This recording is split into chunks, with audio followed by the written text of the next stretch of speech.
So, like the name of my show, Uplifted for the Gift. Welcome to Uplift for the Gift. I should have said that in the beginning.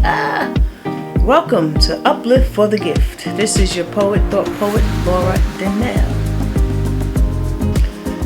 How y'all doing? It's the thought poet, Laura Donnell. I want to speak about my book tonight. I want to speak about me as a person. I've had a lot of ups and downs and pitfalls throughout this life. And I don't want to see anybody else have to go through that. It was long, dark, and hard. But in the end, it taught me how to love myself. To be valuable to oneself is the biggest gift in the world. You are valuable.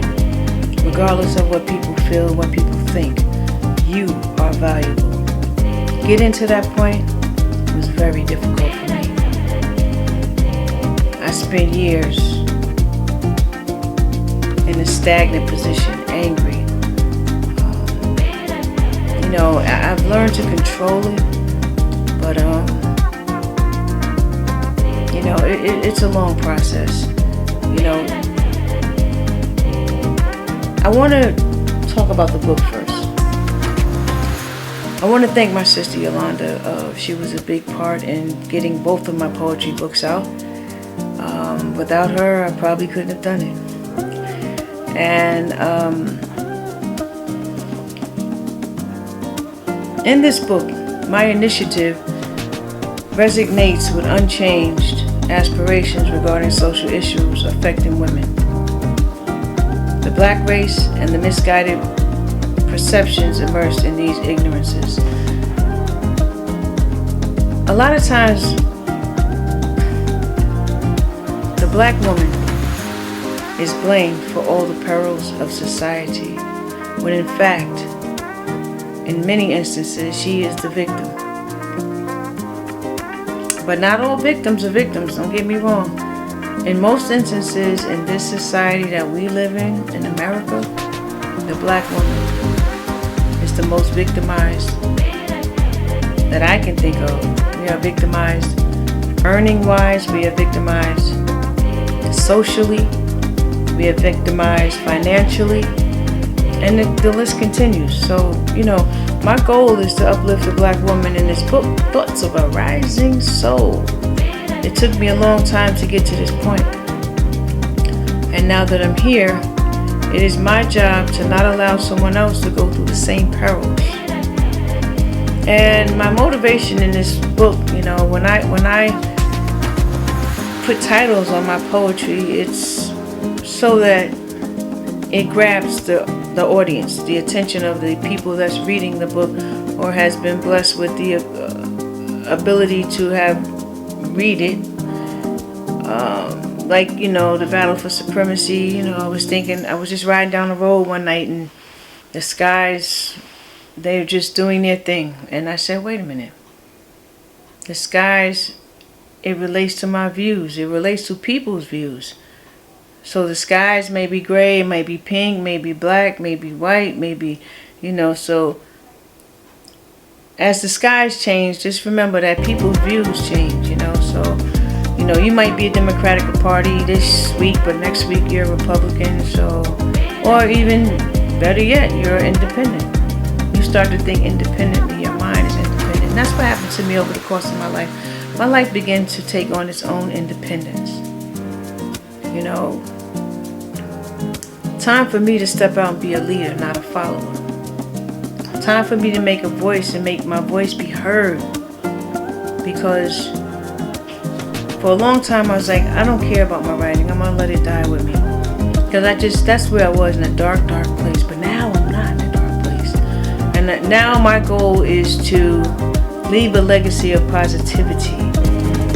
And it's a work in progress, but I'm getting there. I also want to say, and I should have said this in the beginning, Happy Kwanzaa.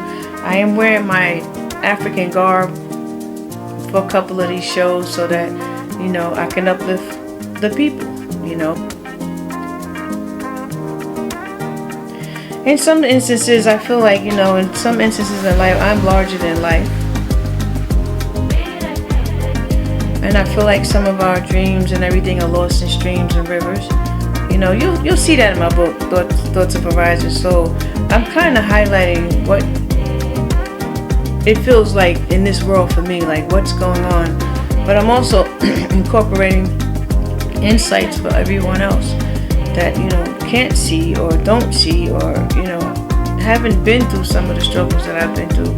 So, you know, the interesting one here, and the way my hair looks right now, maybe I should read Soul Survivor.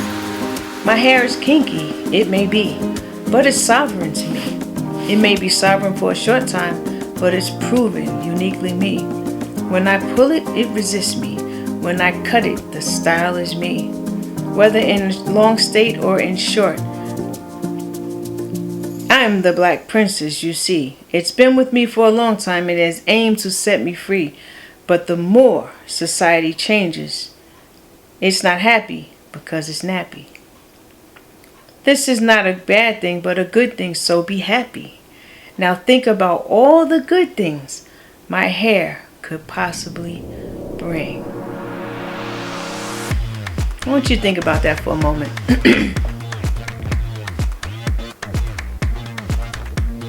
I named that poem Soul Survivor. Soul Survivor. That's what I named that poem. I think when someone passes away, the hair, along with the bones, I think is the only thing that remains intact. Hair is very significant. Hair is very significant because it's at the top of your crown. The top of your head is your covering. You know, once that's gone, you no longer have a covering.